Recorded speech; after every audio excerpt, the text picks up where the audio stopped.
அருண், நான் கொஞ்சம் அவங்க கூட பேசணும். பேசிட்டு என் முடிவு சொல்றேன். கல்யாணி, சரிட்டா, கூப்பிட்டு போ, பேசு, ஒரு நல்ல முடிவு எடு. அருண் பிரியா இருவரும் ஒரு ரூம்குள் சென்றனர். பிரியா, சொல்லுங்க, என்ன பேசணும்? அருண், உங்களுக்கு காதல் இருந்த மாதிரி எனக்கும் காதல் இருந்தது. பிரியா, அவன் சொன்னதை வைத்து அவர் இன்னமும் யாரையோ காதலிக்கிறார் என்று தெரிந்து கொண்டாள். அவங்க யாரு தெரிஞ்சுக்கிடலாமா? அருண், என் அம்மா, அப்புறம் வித்யா.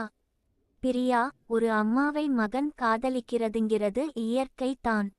ஒரு அன்பு, அதான சொல்ல வரீங்க? ஒரு அம்மா மேல அன்பு வைக்கிறது எல்லாரும் வைக்கிறதா? சரி, வேற வித்யா யாரு? அருண், கரெக்டா சொன்னீங்க.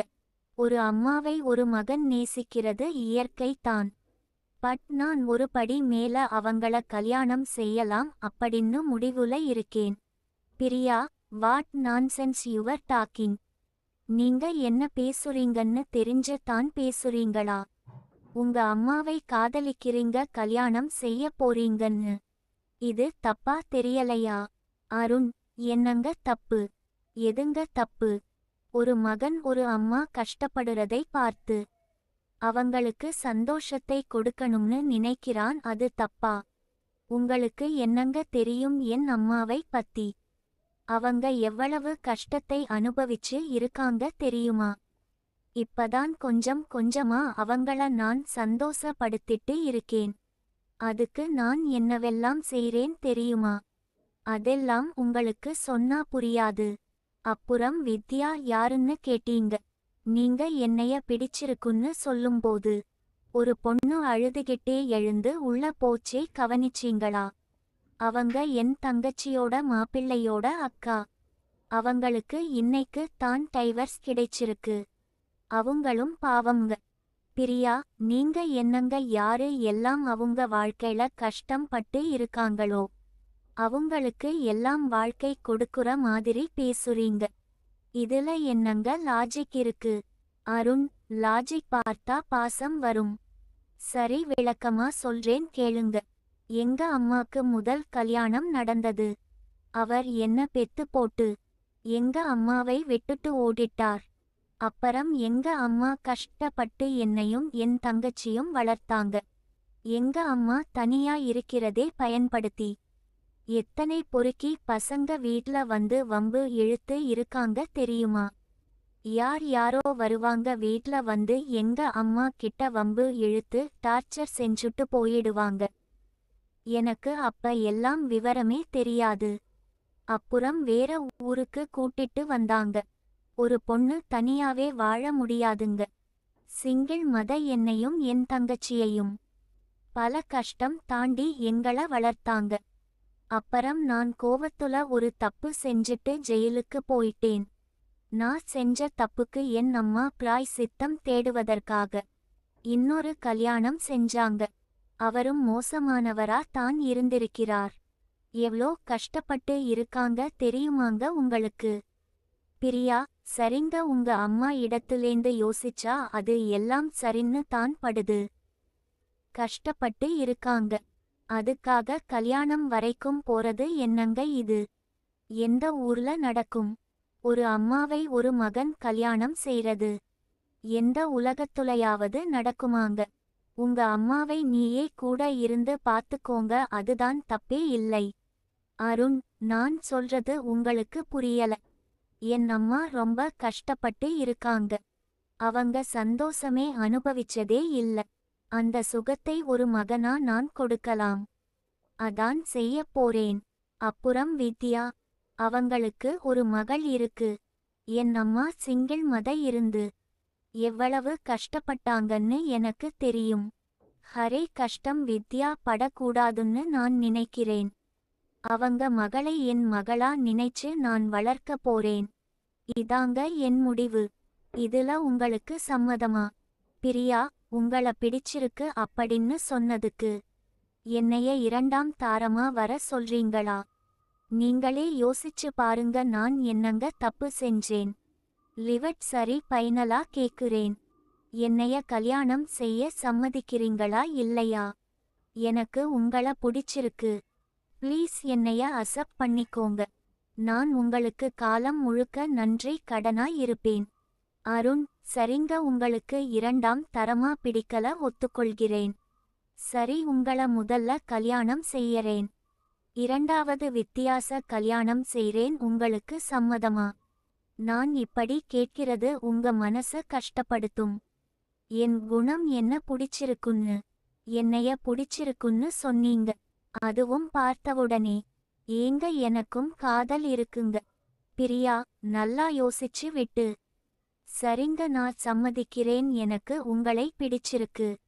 நீங்க இவ்வளவு நேரமும் விளக்கம் கொடுத்தீங்க. அதுல உங்க குணம் ரொம்ப பிடிச்சிருக்கு. பொண்ணுங்கள் கஷ்டப்பட்டா உங்களால தாங்க முடியாது. சரி, நான் கல்யாணத்துக்கு சம்மதிக்கிறேன். பட் எனக்கு தான் நீங்க ஃபர்ஸ்ட் தாலி கட்டணும் ப்ளீஸ். அருண்: எனக்கு சம்மதம். உங்கள கல்யாணம் செய்வதற்கு ஒரே காரணம் என்னன்னா, நீங்களும் சிங்கிள் மதர் ஓட பொண்ணு. சிங்கிள் மாதரா இருந்து ஒரு பொண்ண கல்யாணம் செஞ்சு கொடுக்கிறது எவ்வளவு கஷ்டம்னு எனக்கு நல்லாவே தெரியும். அப்புறம் பிரியா: சொல்லுங்க, என்ன அப்புறம்? அருண்: உங்க முகம் என் அம்மா முகம் மாதிரி அழகாய் இருக்கு. சொல்லிட்டு தலை குனிந்தான். பிரியா: ஆம்பளங்க எல்லாம் தலை குனிய கூடாது, தலை நிமிர்ந்து இருக்கணும். அருண்: நீங்க அப்படியே அம்மா மாதிரி பேசுறீங்க. அசடு வழிந்தான். பிரியா: வடியுது, துடைச்சிக்கோங்க. சரி, வெளியே போமா வாங்க. இருவரும் வெளியே வந்தனர். அருண்: எனக்கு பிரியா புடிச்சி இருக்கு, கல்யாணம் ஏற்பாடு பண்ணுங்க சொல்லி ரூம்க்கு சென்றான். ஸ்வேதா பின்னாடி வந்தால், என்னடா இப்படி செஞ்சிட்ட அம்மா? வித்யா நினைத்து பார்த்தியா? பேசும் போது மாலதி வித்யா அழுது கொண்டு உள்ளே வந்தனர். அருண் இருவரையும் கட்டி பிடித்து, அம்மா, பிரியா கிட்ட எல்லாம் சொல்லிட்டேன், அவளும் சம்மதம் சொல்லிட்டா. நீங்க வித்யா 3 பேரும் சந்தோஷமா ஒன்னா இருக்கலாம். ஸ்வேதாவை சேர்த்து தான் சொல்றேன். வித்யா: தேங்க்ஸ்டா. எங்களை விட்டு கொடுத்துருவியோ பயமா இருந்தது. சொல்லும் போது மாலதி மயங்கி விழுந்தால். பதறி அடித்து ஹாஸ்பிடல் தூக்கி சென்றனர். அவள் தூக்கம் மாத்திரை சாப்பிட்டு இருந்தாள். டாக்டர் ட்ரீட்மெண்ட் கொடுத்து சரி செய்தனர்.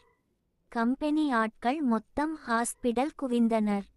ஒவ்வொருவராக விசாரித்து சென்றனர். அருண், வித்யா, ஸ்வேதா, பிரியா, மாலதி ரூம்குள் இருந்தனர். அருண்: அவனுக்கு தெளிவாக புரிந்தது. இது எனக்காக தான். ஏமா இப்படி செஞ்சீங்க? உங்கள விட்டுருவேனா? எனக்கு உங்கள விட்டா வேற யாரமா இருக்கா?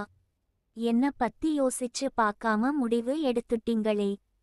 பிரியா: விடுங்க அருண், இவுங்க உங்க மேலே இவ்ளோ பாசம் வச்சு இருக்காங்கன்னு தெளிவா தெரியுது. இங்க பாருங்க அத்தை, நம்ம 4 பேரும் ஒன்னா சந்தோஷமா வாழ்வோம், சரியா? கவலைப்படாதீங்க.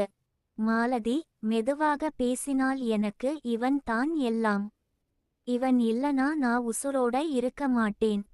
அருண்: அப்படி பேசாதீங்க மா சொல்லி அழுதான். வித்யா: அத்தை, எங்களுக்கு உங்கள விட்டா யாரு இருக்கா? தயவு செய்து இந்த மாதிரி பேசாதீங்க. இனிமேல் இந்த மாதிரி செய்யாதீங்க. 2 நாட்கள் கழித்து மாலதி வீட்டில் கல்யாணி மற்றும் அவர்கள் குடும்பத்தினர், கம்பெனி ஆட்கள் அனைவரும் அங்க வந்தனர். மாலதி: எல்லாரும் வாங்க, உட்கார்ந்து பேசலாம். கல்யாணி: இங்க பாருங்க மாலதி, உங்களுக்கு என்ன நடந்ததுன்னு என்னால் ஓரளவு யூகிக்க முடிகிறது. அது பத்தி கவலை படாதீங்க, எல்லாம் நல்லதாவே நடக்கும். நாங்க எல்லாம் எதுக்கு இங்க வந்து இருக்கோம்னா, இங்க வச்சி பிரகாஷ், ஜெயா மற்றும் அருண், பிரியா, வித்யா இவுங்க நிச்சயதார்த்தம். மாலதி: பெரிய ஷாக். வித்யா ஷாக், அருண் ஷாக். கல்யாணி: ஏன் இவ்ளோ ஷாக்? பிரியா எல்லாம் என்கிட்ட விவரமா சொன்னாள். பிரியா மாதிரி ஒரு மருமகள் கிடைக்க நீங்க தான் கொடுத்து வச்சி இருக்கணும்.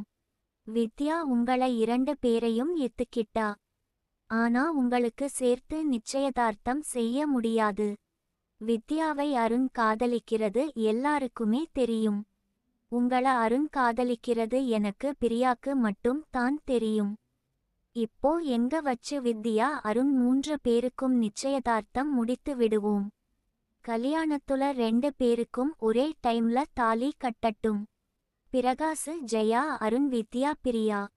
இவங்க கல்யாணம் ஒரே மண்டபத்துல கிராண்டா நடக்கும், சரியா? கல்யாணத்துக்கு அப்புறம் ஹனிமூன் எல்லாம் ஏற்பாடு பண்றதுக்காக கோவமான ஹோட்டல் புக் பண்ணியாச்சு. நீங்களும் கூட போங்க. அதே மாதிரி பிரியாக்கு துணையா தாமரையும் கூட வருவாங்க. பிரகாசுக்கு துணையா நானும் வந்து தான் ஆவேன். என்னடா ஹனிமூன் சொல்லிட்டு குடும்பமா பொறாமை நினைக்கிறீங்களா?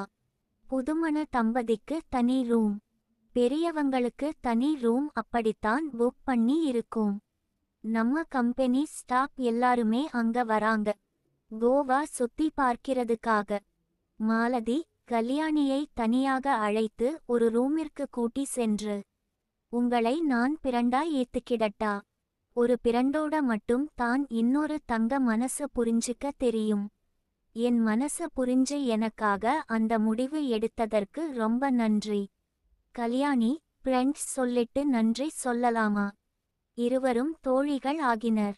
நிச்சயதார்த்தம் சிறப்பாக நடைபெற்றது. அடுத்த 3 மாதத்தில் கல்யாணம் என முடிவு செய்யப்பட்டது. பெரிய திருமண மண்டபத்தில் பிரகாஷ் ஜெயா கழுத்தில் தாலி கட்டினான். அருண் முதலில் பிரியா கழுத்தில் தாலி கட்டி, இரண்டாவது வித்யா கழுத்தில் தாலி கட்டினான். மாலதிக்கு வித்யா தோழி வக்கீல் மூலமாக டைவர்ஸ் கிடைச்சது. எல்லோரும் கோவா ஹனிமூன் கிளம்பினர்.